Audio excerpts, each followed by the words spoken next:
As someone who loved fitness and healthy eating, Rachael was excited to sign up for a retreat. Once there, she drank magic mushroom tea and never made it home. Now, the so-called healer behind it is being investigated. But what caused Rachael's death? Rachael couldn't stand up. Richard Mountain was devoted to his partner Rachael Dixon, only to lose her forever. They tried to help her up. She fell over and got an injury when she fell over. The mum from Melbourne's East headed off on a retreat in April last year, taking magic mushrooms during a healing ceremony. Within hours, she was dead. And coroner Audrey Jamison's findings have only raised more questions, declaring her cause of death unascertained.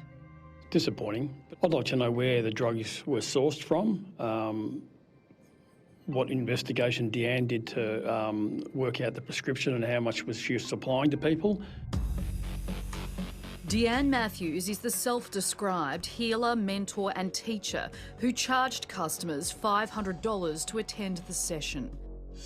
We now know that at about 6:15 p.m, Rachael had a serve of magic mushroom tea. An hour and a half later, she had another. By 11:30 p.m, Deanne recalled Rachael was crying, couldn't walk and fell over. At 11:53 p.m, Deanne contacted emergency services and said, "I was holding a ceremony and I don't think she's not responding." She was asked, "Do you know what happened to her?"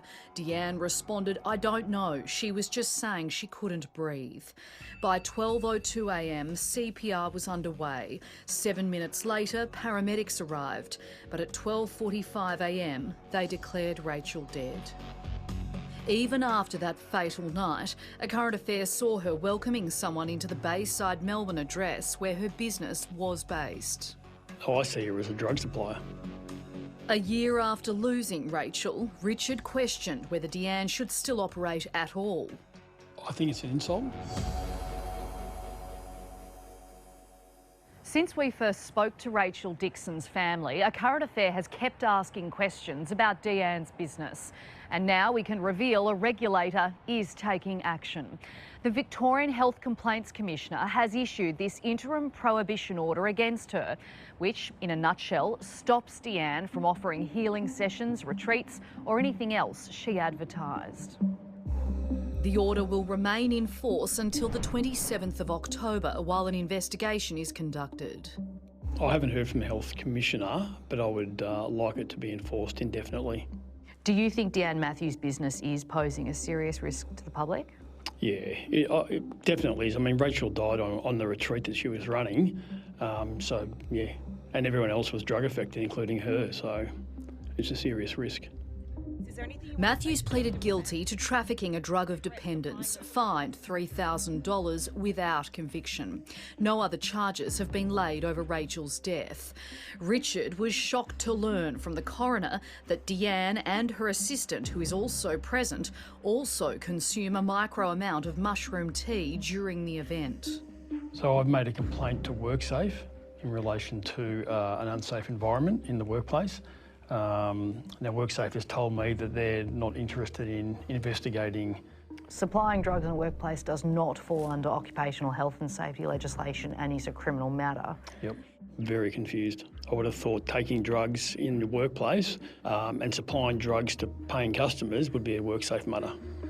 Her overall weakness, her inability to move, then the subsequent need for CPR seems to me fairly indicative of how wood lover paralysis presents. Mycologist Kane Barlow and Dr Simon Beck co-authored a paper proving pivotal to the coroner finding that Rachael may have suffered wood lover paralysis.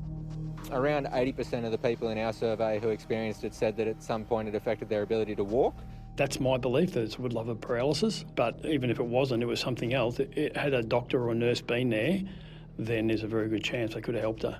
So do you think that is something that Deanne should have arranged that evening? Yep.